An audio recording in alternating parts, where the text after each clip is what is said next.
eso o sea, ¿lo grabamos ahora o vos lo grabás antes? Eso es lo que te pregunto.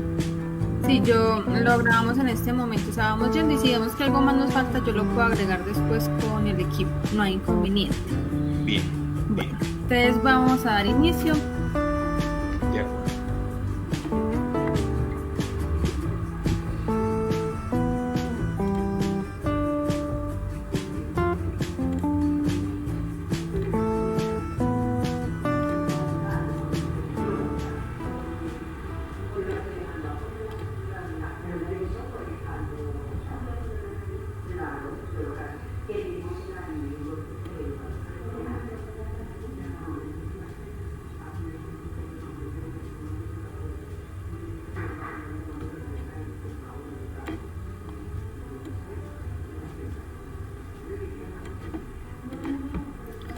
Buenas tardes, gracias por acompañarnos en estos espacios. Nos hace muy felices compartir con ustedes. Hoy tenemos como ponente a Miguel Ángel Rebocio y como comentarista a Adriana Marcela Carranza Blandón. Miguel, buenas tardes. Adriana, buenas tardes. Reciban Buenas un caluroso saludo desde Medellín, Colombia. Gracias por acompañarnos hoy. Queremos hacer un reconocimiento a nuestros colaboradores de América y Europa por hacer posible esta propuesta. Para Peón Aislado es muy grato compartir con la comunidad esta experiencia, que se encuentra llena de inmensos aprendizajes. Desde Argentina, el psicólogo deportivo, colaborador de la Fundación Kasparov, profesor, investigador y entrenador de ajedrez, Miguel Rebocio, nos comparte su mirada sobre psicoanálisis y ajedrez, utilizando como herramienta el ajedrez en aplicación terapéuticas. Asimismo, nos acompañará desde Colombia como comentarista Adriana Carranza, mamá de ajedrecista y psicóloga. Recordamos que podemos comentar en la página del evento y redes sociales. Las preguntas o inquietudes serán discutidas por nuestros invitados. Miguel, qué bueno que pueda acompañarnos. Tome la palabra. Bien, buenas noches a todos. Bueno, de acuerdo a lo que se expresa, vamos a tratar diferentes patologías y poder hacer uso de una herramienta que es el ajedrez. Desde el psicoanálisis o de una perspectiva en la cual yo quiero empezar, primero voy a hablar de las diferentes patologías, un encuadre. Por ejemplo, voy a arrancar con el autismo, o sea, un término que viene desde los años 1911 con Bleuler, en el cual empezó a hablar sobre lo que era psicosis, esquizofrenia, esquizoide, y habla del término autismo. Autismo viene del griego, si lo separamos, autos, que quiere decir con respecto a uno mismo, ¿no? Ismo es el otro sufijo en el cual se refiere hacia uno mismo.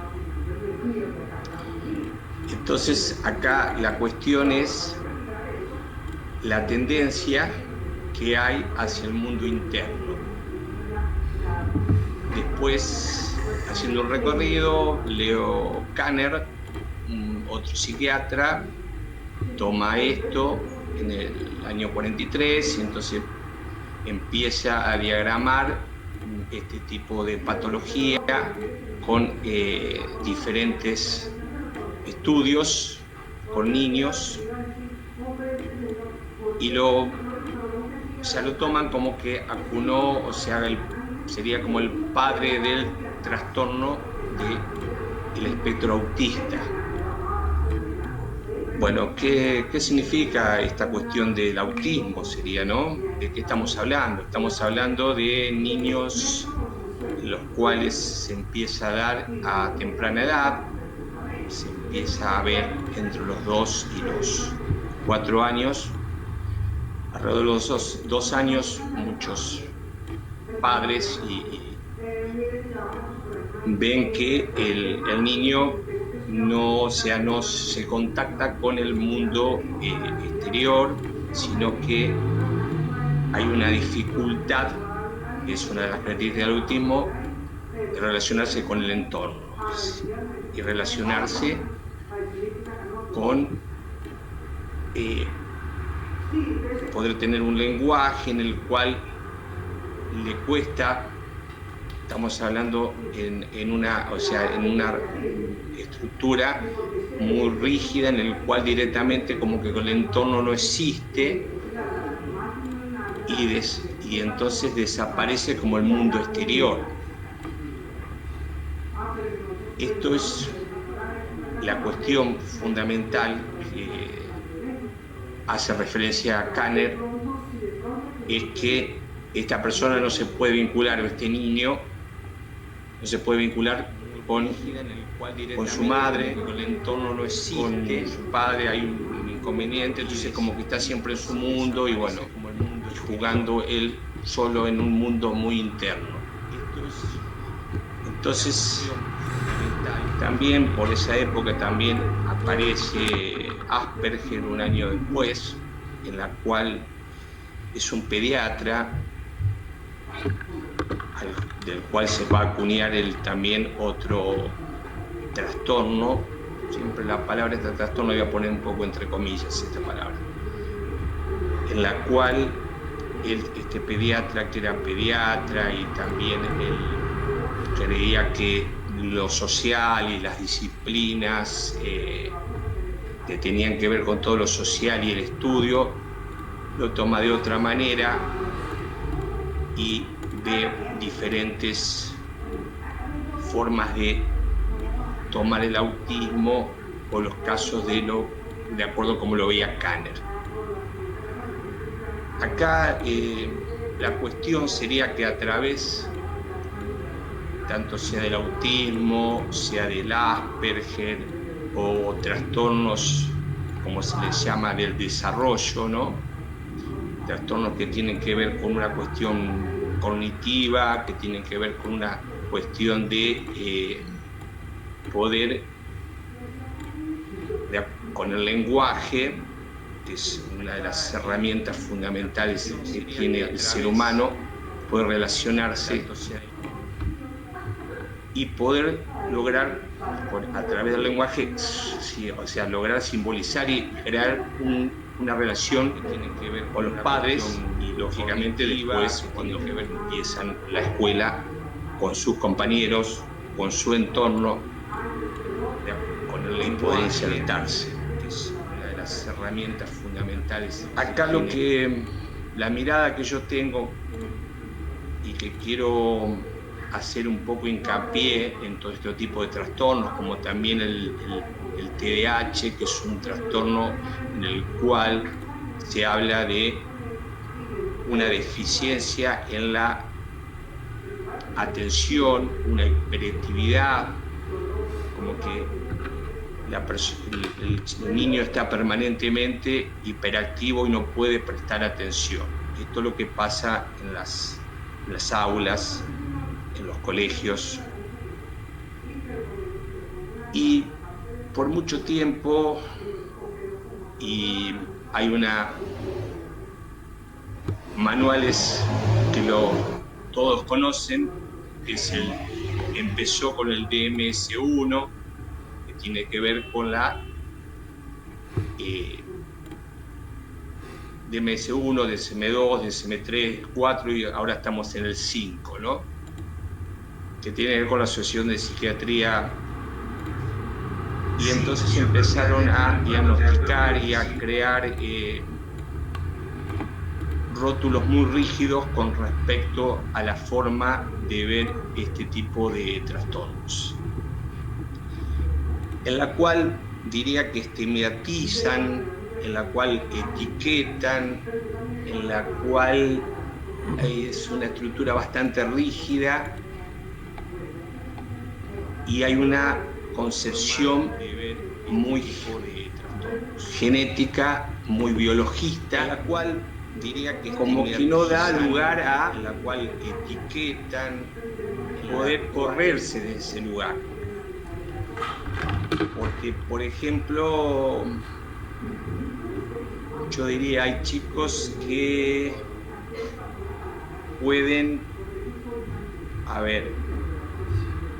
hablar, como que dicen que, en el autismo, y otros no. Chicos que, por ejemplo, pueden intervenir con otros compañeros y otros no.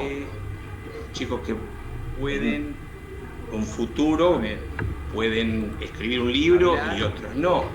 Chicos que tienen una memoria prodigiosa y pueden ser grandes ajedrecistas y otros no.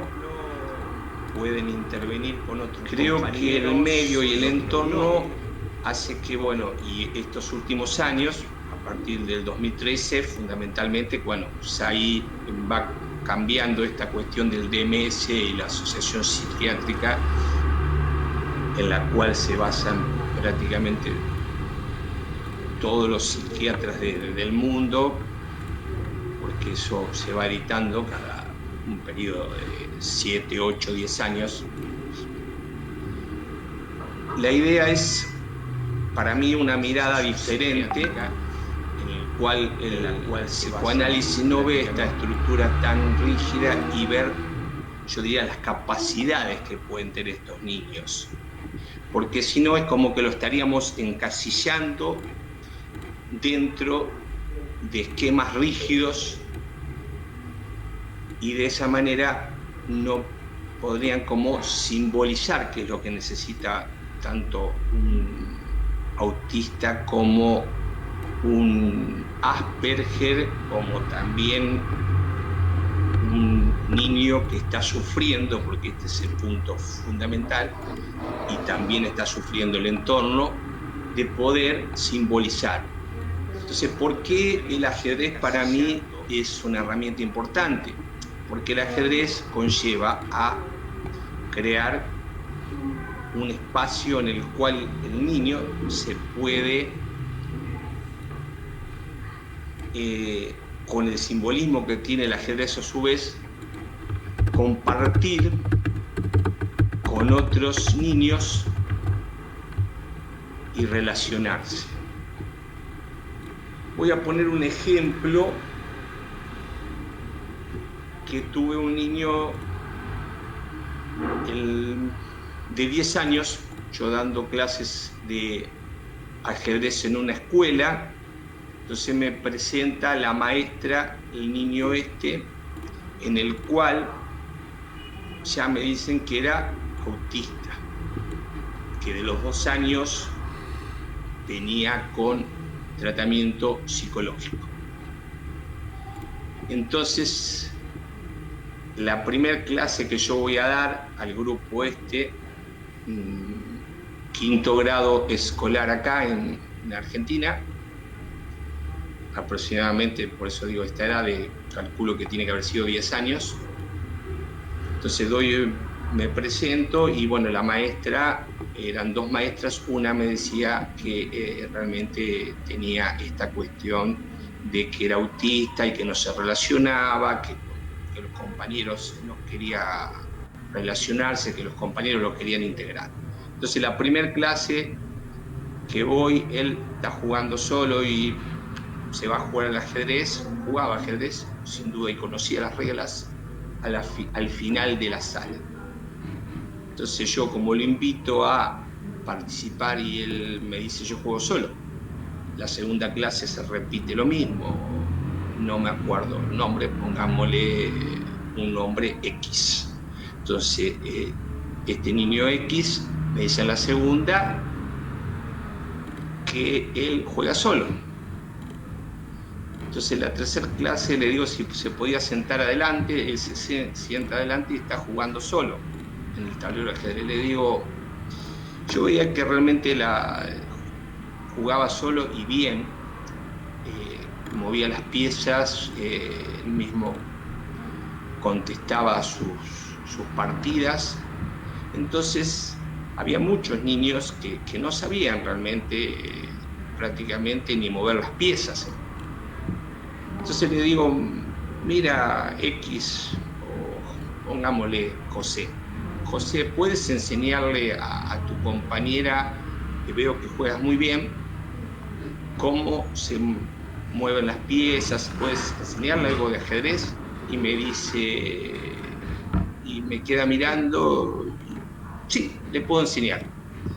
Y realmente me sorprendió cómo le transmitía los conocimientos y con qué simpleza le enseñaba cómo se movía un caballo, cómo se movían piezas, fácil, ¿no?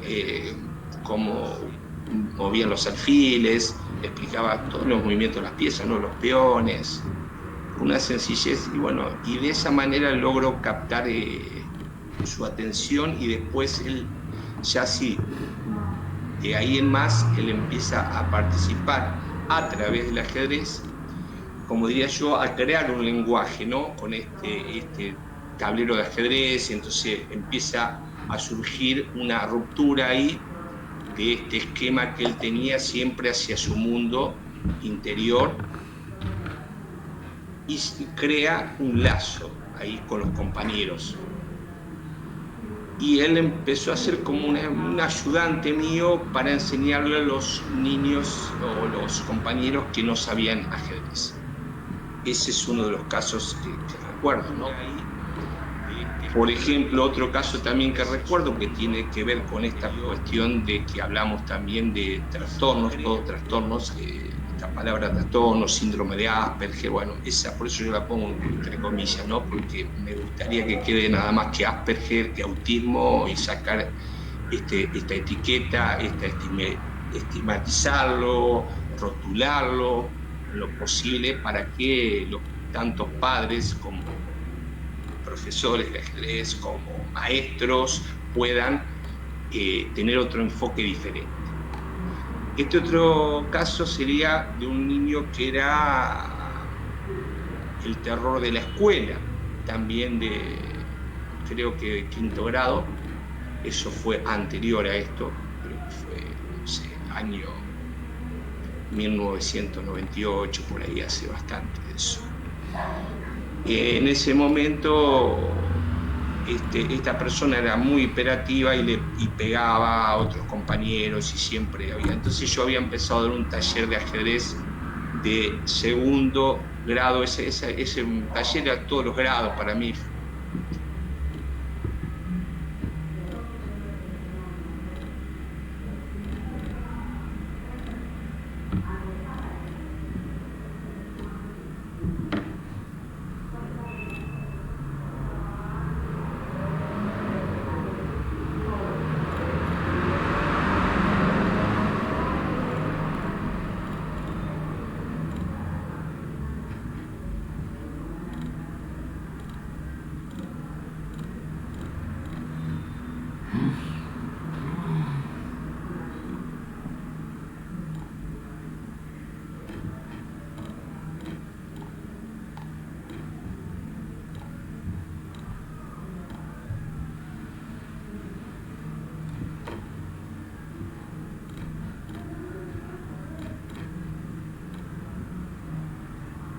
Las piezas.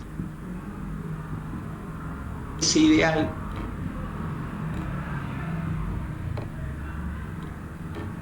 para mí. Este otro caso sería un niño que era el terror de ajedrez y pegaba. Ese taller a todos los grados para mí.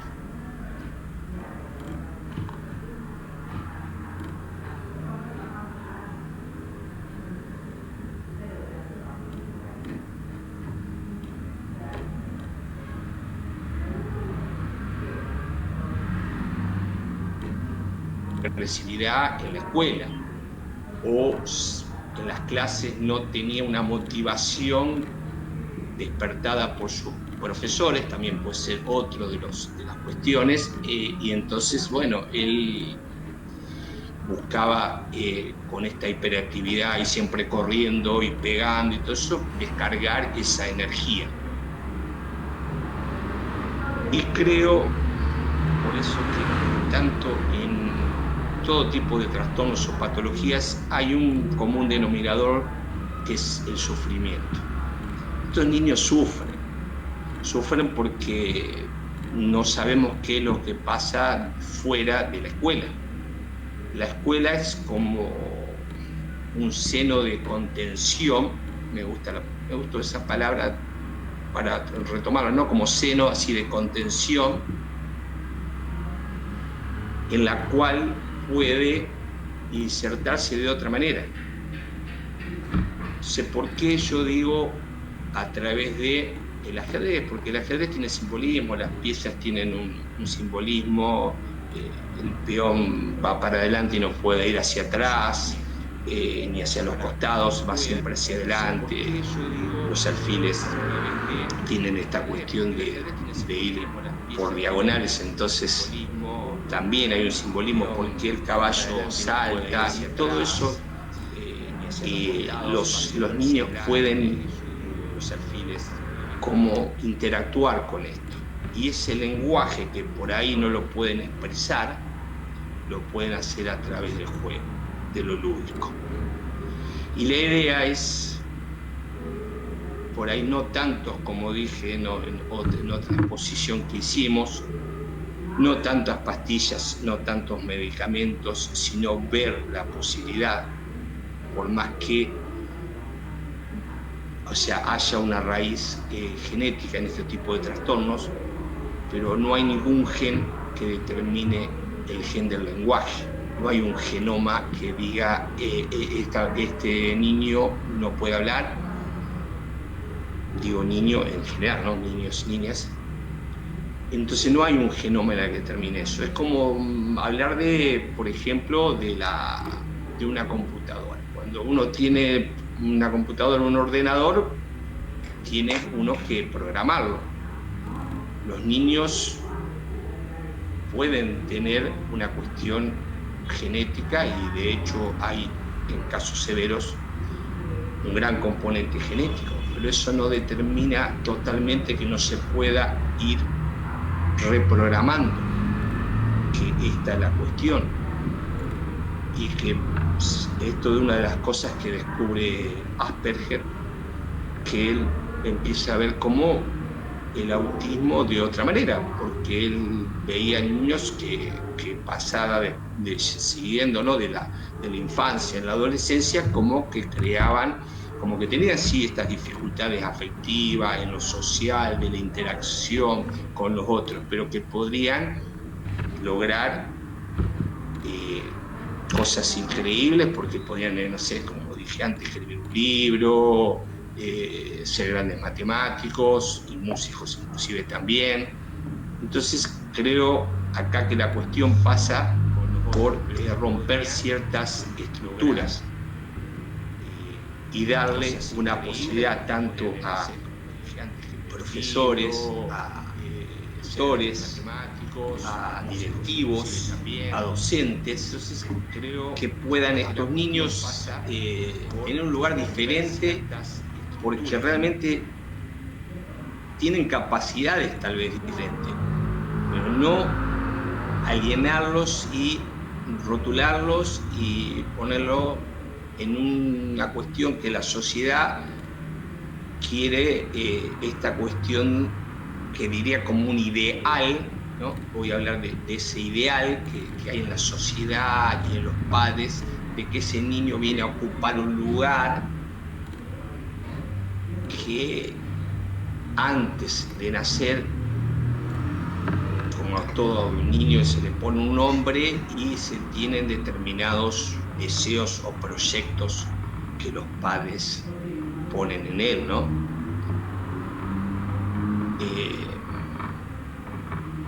Me hizo acordar una canción de Serrat, ¿no? En la cual habla de los niños, ¿no? Y que habla que va vivenciando con la leche temprana y en cada canción, dice. Y ese ideal, tal vez, del niño, entre comillas, modelo, en estos casos no se da ni en los hiperactivos, ni en los hiperkinéticos, ni los autistas, ni los Asperger. Eso no quiere decir que no se pueda insertar como un sujeto social con los padres, con los familiares, con otros niños, y pueda tener otra perspectiva y romper con cierto esquema que es el que estoy planteando. Esto sería un poco la cuestión que yo planteo aquí. Creo que en todos está esta cuestión que diría que es común a todos, que todos tienen lenguaje. Común a todos estos niños tal vez haya un sufrimiento. Puede haber causas genéticas, sin duda, pero no que determine totalmente. En un montón de casos, como decía antes, algunos pueden leer y adquirir un lenguaje, otros no. Algunos pueden jugar y relacionarse, otros tal vez no. Algunos pueden tener una memoria totalmente prodigiosa y otros no. Y eso pasa en muchos ajedrecistas y matemáticos. De hecho, se habla, ¿no?, que en el Asperger ha habido casos así también, ¿no? Y científicos, y bueno. Esta es mi idea, ¿no? Diferente a una cuestión de centrarme, por ejemplo, quiero romper con esta cuestión de nada más que dar como 180 grados y ver en lo cognitivo, ¿no? Hoy la psicología cognitiva está, y la inteligencia artificial y las neurociencias están muy, muy en boga. He leído un poco de todo, he leído de eso, he leído casi todas las corrientes de psicología y creo que la cuestión sería combinarlas y no quedar en un método así muy cognitivo y por decir neoconductista, en el cual un estímulo produce una respuesta o un pensamiento va a producir un resultado. No todo es cálculo, como también es en el ajedrez, porque si no los ajedrecistas, ¿por qué siguen cometiendo los errores? ¿Por qué las personas, por qué el humano sigue cometiendo los errores? ¿Por qué hay esta compulsión a repetir errores? Y esta es la cuestión, porque no podemos descartar que Freud, ¿no?, padre de psicoanálisis, descubrió que hay un inconsciente, que hay algo más profundo, y él era neurólogo y era un gran estudioso, y él descubre que hay otras cuestiones que pueden influir en la persona. Entonces yo creo que a hoy, año ya 2020, 100 años de tal vez de los primeros proyectos de Freud, y todo una cuestión de la inteligencia artificial y de la superinformación en las redes y la globalización y todo, creo que hay que como que combinar, y no, mi idea es, como investigador que soy, no centrarme solamente en decir, bueno, sí, a ver, las neurociencias avanzaron tanto que ahora todo esto está determinado por lo genético y ya no hay forma porque no, todavía no hay está dentro del autismo, por ejemplo, de las patologías más complicadas, y no hay que se determinó que un cromosoma X determine el autismo, por ejemplo. Y lo mismo pasa con el Asperger. Y así con un montón de patologías. Creo que tampoco la esquizofrenia hoy está totalmente determinada que sea una cuestión genética. Entonces yo planteo esto, ¿no?, que no tiene que ser tanto haber una cuestión tan calculadora, como también pasa en el ajedrez, sino ver la cuestión de que va más allá con la intuición, con la creatividad, con algo que, por ejemplo, los músicos, y en el ajedrez también pasa, lo usan. ¿Por qué ha pasado grandes jugadores de ajedrez, Fischer, Capablanca, para los que todo el mundo conocen, han sobresalido?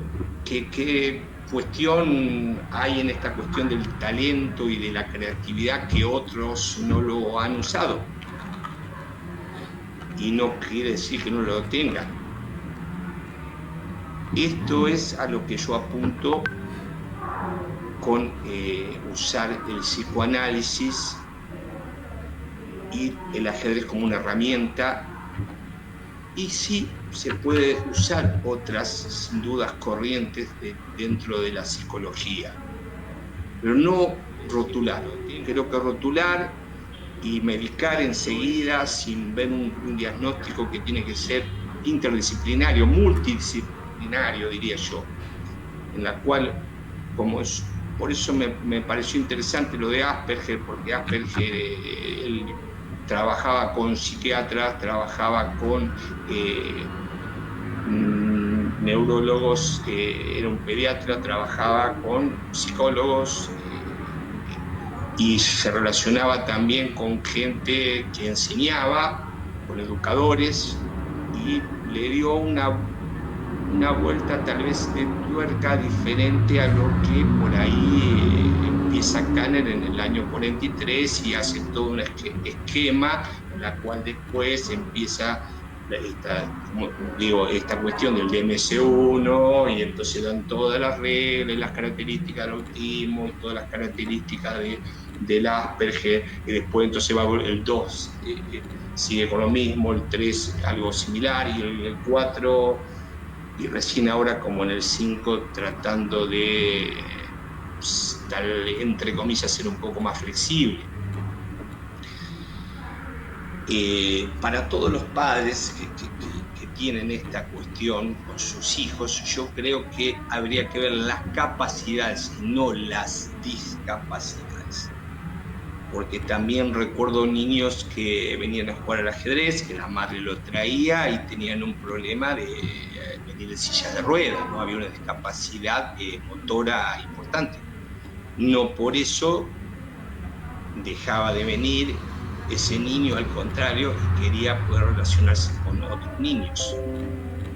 No tenía la posibilidad motora de caminar y tal vez de jugar y de correr y de interactuar de otra manera, pero lo podía hacer a través del juego de ajedrez, o a través de otra cosa, ¿no? De escuchar música, no sé, de leer, y bueno, esto es lo que fundamentalmente sigo planteando y sigo investigando, y siempre investigo más y digo, bueno, a ver en qué avanzamos tanto en estos últimos 20 años.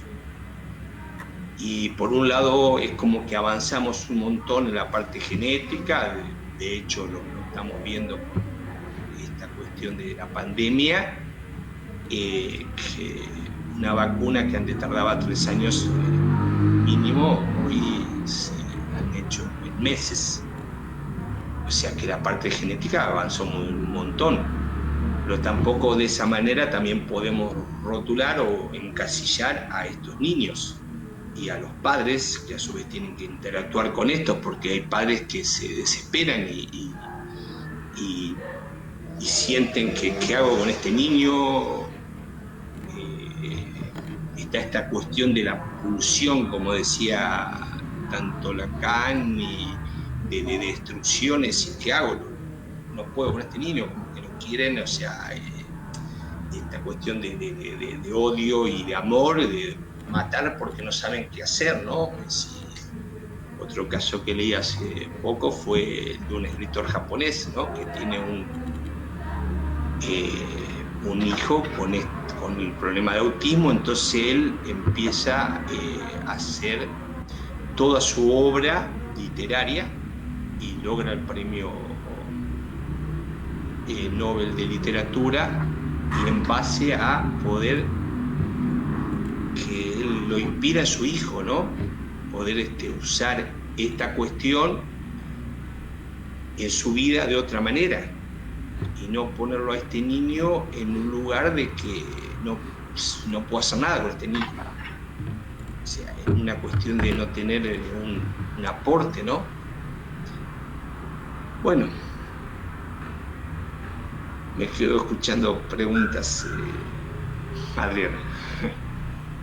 Bueno, Miguel, a mí me parece muy interesante pues esto que señala. Creo que aquí hay una profunda reflexión, no solo sobre el ajedrez, sino más sobre la noción incluso de salud mental, o de eso que se comprende por salud mental. Exacto. Y cómo hacer un manejo de esa salud mental dentro de las naciones, dentro de las comunidades, incluso que hace un llamado también a las familias sobre cómo desde esa noción de salud mental que tiene una cultura incluso, cómo intervenimos y cómo generamos también unas redes de apoyo y de cuidadoras que permitan efectivamente que eso que se reconoce o como enfermedad o como trastorno o como situación de discapacidad, como usted señala, puedan ser atendidas de la mejor manera, reconociendo varias cosas, que hay una dimensión de sujeto allí. Pues, que me gusta debe esa palabra, ser, la dimensión de sujeto, me gustó. que debe ser recuperada, incluso a pesar de esas situaciones complejas o difíciles o problemáticas que se reconocen. Pero yo quisiera, como con todo eso que usted nos ha contado, devolverme a unas situaciones, porque pero cuando hablamos de terapia hablamos de un tratamiento. Un Sin duda. tratamiento que busca aliviar, que busca cuidar, que busca incluso algo que usted señalaba ahora, como disminuir el dolor, ¿cierto? O el sufrimiento, ¿sí? El sufrimiento. Entonces, digamos que hoy usted está planteando algo, y es, podemos pensar el ajedrez para ese uso terapéutico, ¿cierto? Y entonces a mí me surgen como unas inquietudes, porque claro, desde hace... Sí. Adriana, se te fue un poquito el audio. Sí, claro. Sí. Las terapias... Retomamos esa parte. Okay. Que no la alcancé a escuchar.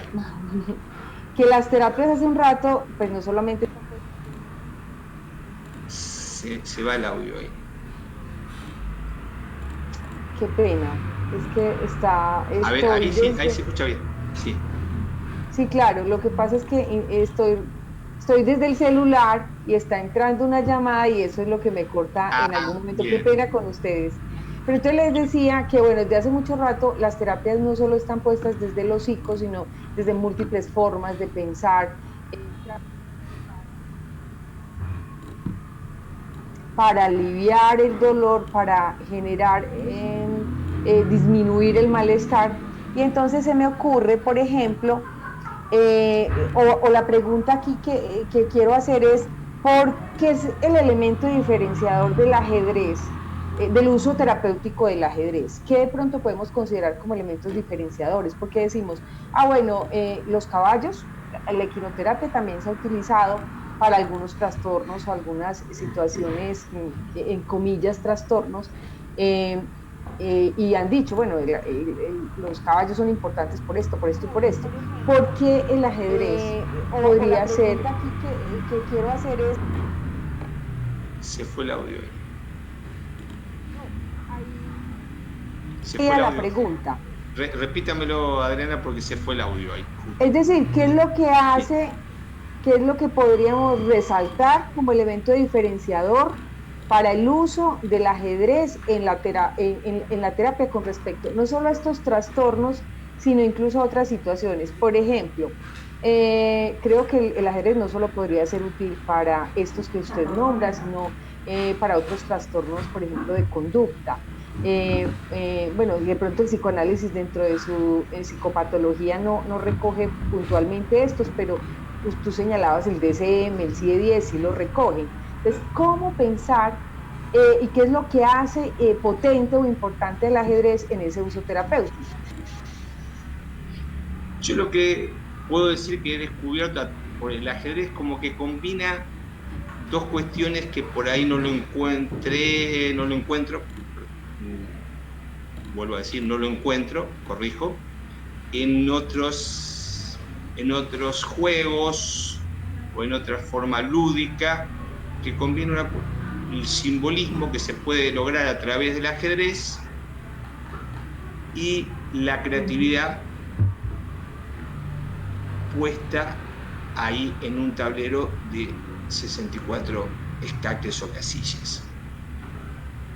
Y esto, me acuerdo un caso, por ejemplo, de un niño en consultorio, en el cual, bueno, tuve varios niños, pero este particularmente, ¿no? Un niño de 13 años, no, 11 años aproximadamente, en el cual él, cada vez que venía a la sesión, quería jugar ajedrez y interesaba jugar. Y él empezó a mover las piezas y en un momento yo lo detengo y le digo, a ver, ¿con quién te identificás de todas estas piezas, no? Y entonces él piensa, ¿no? Y él me dice, con el peón. ¿Y qué pasa con los otros? ¿Quién es la dama? ¿Qué hace la dama? ¿Qué hace el rey? Y la dama va para todos lados, no para la dama. Y el rey es más quieto, ¿no? Está más quieto. Y los otros peones o los alfiles, y sí, es como que están más ahí como en casa, no sé cómo fue que me dijo, ¿no? Y en menos de unos minutos, o sea, de 5 minutos, me describió un poco lo que le estaba pasando con su familia. Y lo notable de esto, lo notable es que en un momento me mira y me mira como diciendo, te dije todo lo que pasa. Y no me acuerdo qué me dijo, como diciendo, uy, dije todo lo que está pasando en mi casa.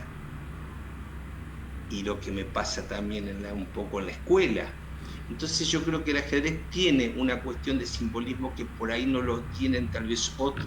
Esto yo lo que he descubierto en muchos años de usar la herramienta de ajedrez, como he usado otros juegos lúdicos y hay muchísimos juegos o dramatizaciones de la cual uno puede usar como herramienta dentro de un tratamiento. Por eso, y por haber hecho ajedrez desde los 9 años, dije, esto es muy interesante, ¿no? Para mí, algo personalmente que recuerdo, que el ajedrez es como que me dio la posibilidad de interactuar muy pequeño, ir a conocer otros lugares, interactuar con otros niños, viajar y salir fuera de la cuestión familiar o del seno de la familiar. Entonces, creo que tiene esas cuestiones, ¿no? Como también lo tienen otros deportes, pero el ajedrez combina, más que una cuestión de deporte, combina algo simbólico y lúdico. Eso es lo que te quería contestar de acuerdo a lo que me preguntas. Y eso me parece muy interesante, pero creo que hay otra cosa a la que usted habla que también quisiera que incluso le ayudáramos a los padres a comprender un poco eso, porque hay un asunto que usted señala y es el ajedrez, y no es solamente el ajedrez hoy como herramienta, sino en el marco de un espacio terapéutico se busca la generación de un vínculo para promover efectivamente eso que usted se habla como ese ejercicio de simbolización. Y entonces a mí se me ocurre, cuando usted habla del ajedrez y de esa capacidad como de apoyo en lo terapéutico que puede tener, los padres pueden considerar, ay, bueno, si pongo a jugar a mi hijo ajedrez, esto le va a ayudar, y lo dejan jugando ajedrez solo, y cómo incentivar pues a los chicos para que jueguen ajedrez solo, pero cumple el mismo papel terapéutico el ajedrez si el niño se dedica a jugarlo de manera indistinta, sin ese espacio que permita esa creación de ese vínculo. ¿Cómo? Ahí no alcancé a entender, no alcancé a escuchar bien lo último, entender lo último, sí. Sí. Los tratamientos se hacen dentro de un espacio terapéutico, ¿cierto? De un escenario de vinculación que permite que emerja ese ejercicio de simbolización, ¿cierto? Sí, pero de acuerdo. Y por eso usted lo usa, ¿cierto? Desde su práctica profesional. Pero uno como padre, pues yo conozco de eso, pero los padres en general no. Y un padre dice, bueno, hijo, dedícate al voleibol porque quiero que desarrolles tu cuerpo, o al básquet porque quiero que crezcas, o a, no sé, a todos los otros juegos, a todos los otros deportes. Pero pero un padre puede pensar que lo pone a hacer ajedrez porque efectivamente eso le va a ayudar de por sí solo, pero el ajedrez sí podría, en solo la práctica, la que hace un muchacho solo en su casa, sin ese escenario terapéutico que puede tener al lado de un profesional como usted, ese ajedrez puede tener igual un impacto terapéutico.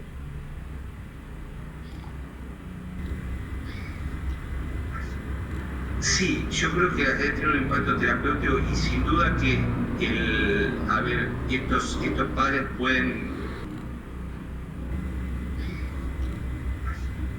Sí, yo creo que el ajedrez tiene un impacto terapéutico y sin duda que estos padres pueden combinar tal vez la cuestión de deportes y de que haga música y de que haga otra actividad. Lo que pasa es que en estos casos que estamos hablando de niños como por ejemplo en el espectro que estamos hablando de autismo, o en el espectro de la hiperactividad, con inconvenientes de concentración. Por eso estoy hablando de que, o sea, si nos fuimos un poco del tema, pero estoy hablando en estos casos más específicos, en el caso del Asperger, estamos hablando de todo este tipo de trastornos. Creo que el ajedrez puede lograr, a través del ajedrez, esta cuestión de simbolizar, ¿no? De lograr que sean un sujeto y no esté determinado a que no puede hacer esto. Por eso decía el caso de la discapacidad también, no puede hacer esto, no puede hacer lo otro, porque no puede correr, entonces no puede hacer deportes, porque tiene problemas motor y no puede hacer esto.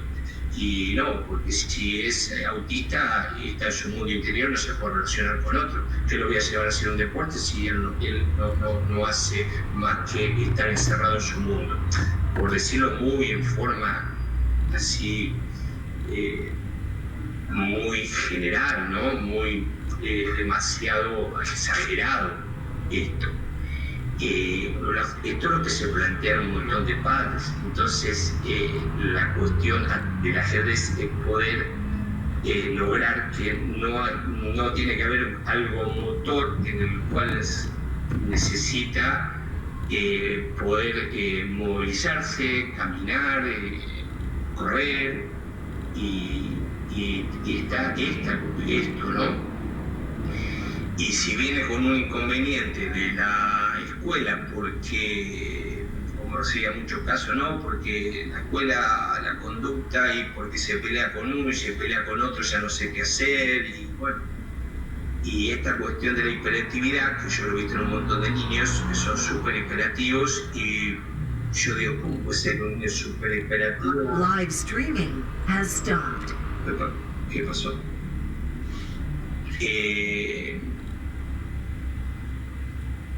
Vuelvo a decir que todos estos niños hiperactivos se sientan en un tablero a los 6, 7 años y se concentran una hora.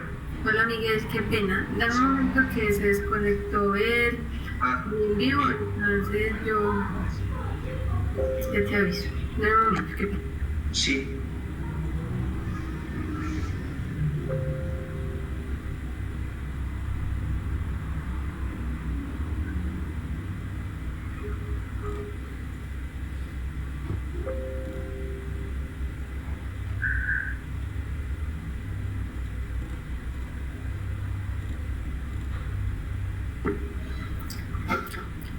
Los veo muy bien, que están como muy animados.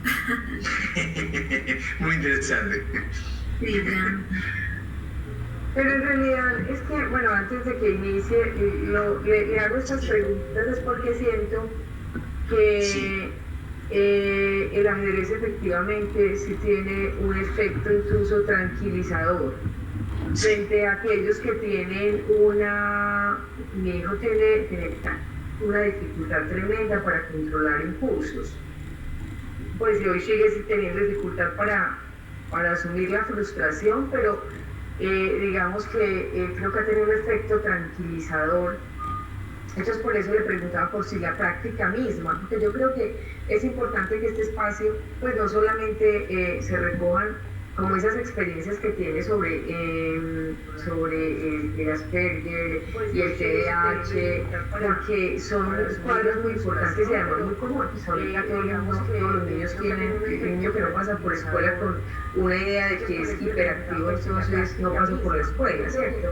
Pero sí creo que es solamente como podemos, a través de incluso este espacio, que padres también puedan comprender que a través del ajedrez hay, bueno, en realidad muchas prácticas deportivas, pero que el ajedrez tiene también una posibilidad de movilizar, de permitirle al niño no solo el simbolismo representar un montón de realidades que tiene afuera, sino incluso de pacificar, de ayudarle en el control de impulsos, de movilizar, no sé, la concentración, de también ayudarle a verse con la frustración. Pues creo que hay ahí un elemento muy importante que sí es propio del ajedrez y no solo de su simbolismo. Entonces pues creo que eso tiene y aporta efectivamente un montón.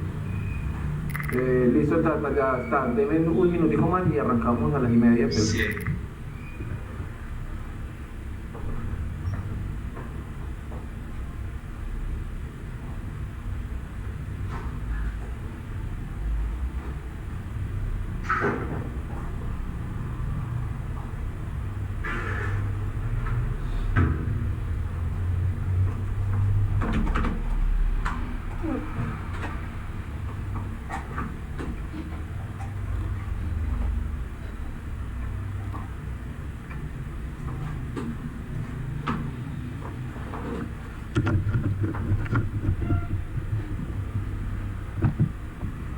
Listo.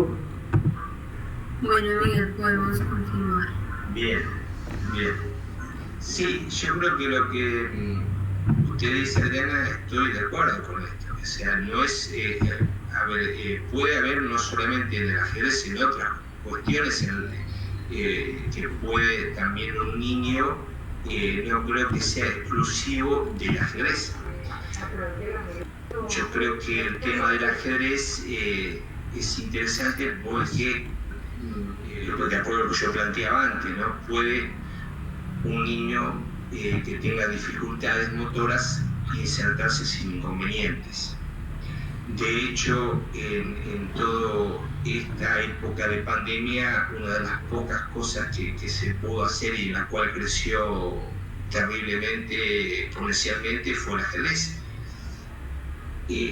Creo que tiene por ese lado ese beneficio y lo lúdico está dentro del ajedrez también, y entonces está la posibilidad de simbolizar. Lo que sí también quiero aclarar es que como me parece a mí que hay muchos profesores de ajedrez que ocupan el lugar que es contingente a su profesión y a la mía de psicólogo, ¿no? Entonces creo que como que yo quisiera enseñar chino sin saber chino, sin no tener las bases del idioma o la estructura o el abordaje teórico. Entonces acá diría que ahí donde yo veo que se complica. En varios foros que he intervenido, por ahí me encuentro con que, por ejemplo, con el Alzheimer, ¿sí? Jaque mate el Alzheimer, ¿no? He escuchado muchas veces esta cuestión de jaque mate el Alzheimer. Y yo creo que, bueno, ahí nos estaríamos yendo a los niños, pero vamos a poner este ejemplo porque es jaque, puede ser, ¿no? Una cuestión de que el ajedrez tiene esto de la parte cognitiva y la parte activar la parte cerebral, ¿no? En personas mayores. Y en niños también pasa una cuestión de poder, yo creo, más que relacionarse en un escenario lúdico y a través de este tablero, ¿no? Buscar cómo integrarlos desde otra perspectiva. Esto es lo que planteo, ¿no? Tal vez habría que ver si estamos de acuerdo en esto.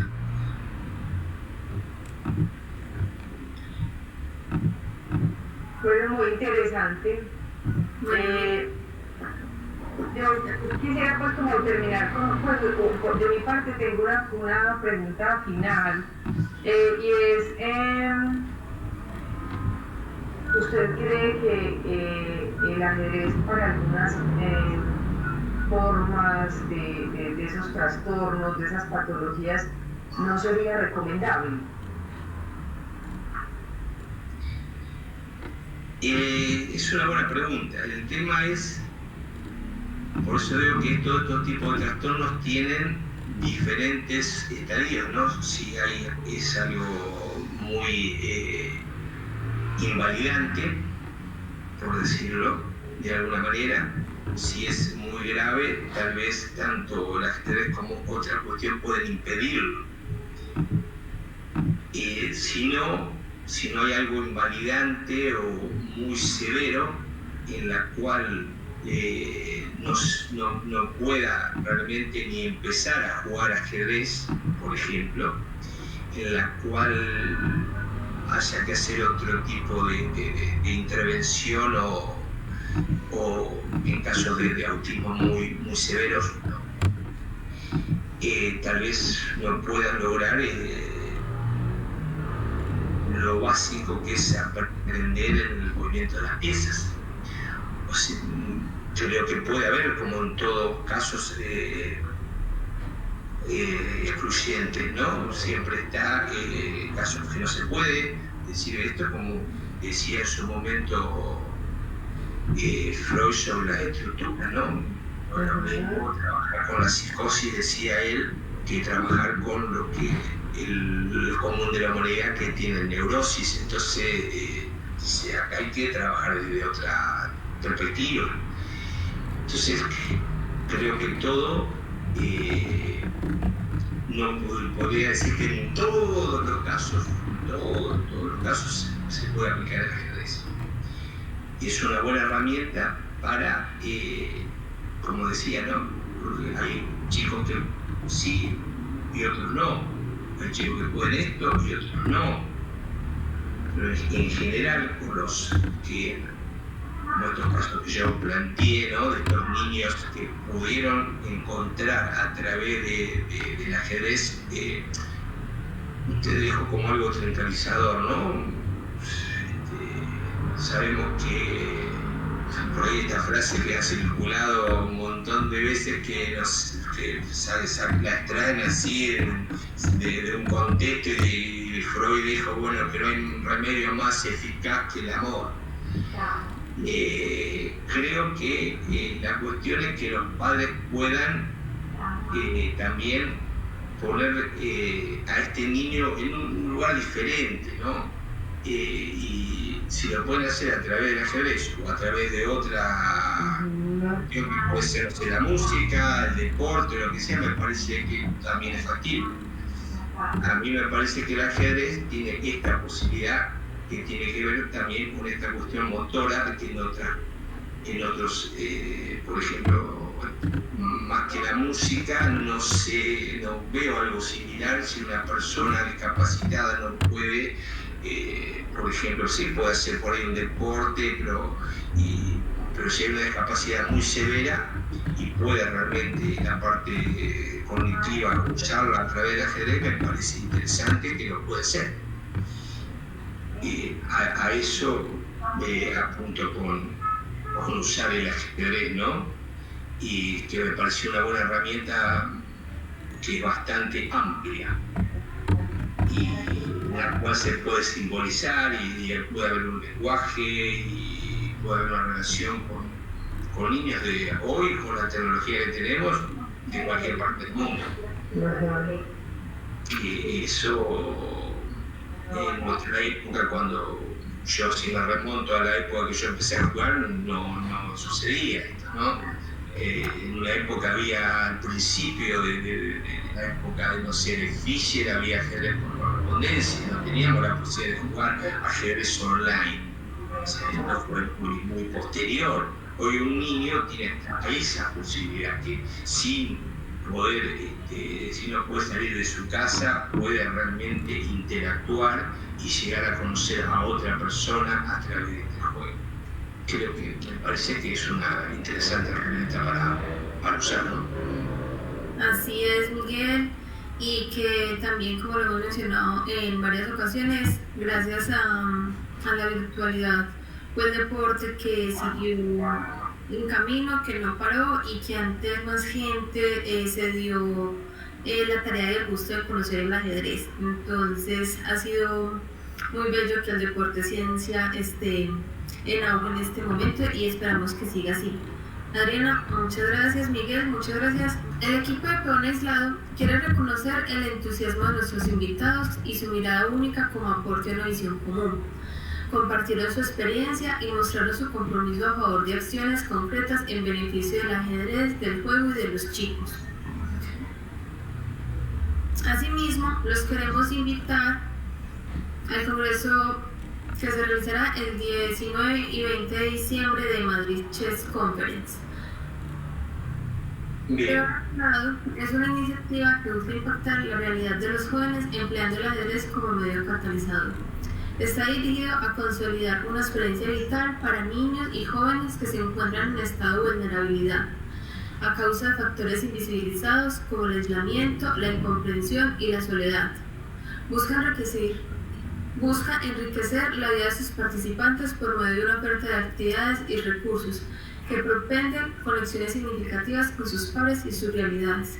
Queremos darles unas gracias totales a nuestros invitados tan cualificados y especiales. Feliz noches y les agradecemos por esta compañía el día de hoy. Muchas gracias a ustedes. Muchas gracias, es un placer. Muchas gracias, Miguel. Muchas gracias, Miguel. Muchas gracias. Que tenga buenas noches. Bien. Hasta luego. Chao.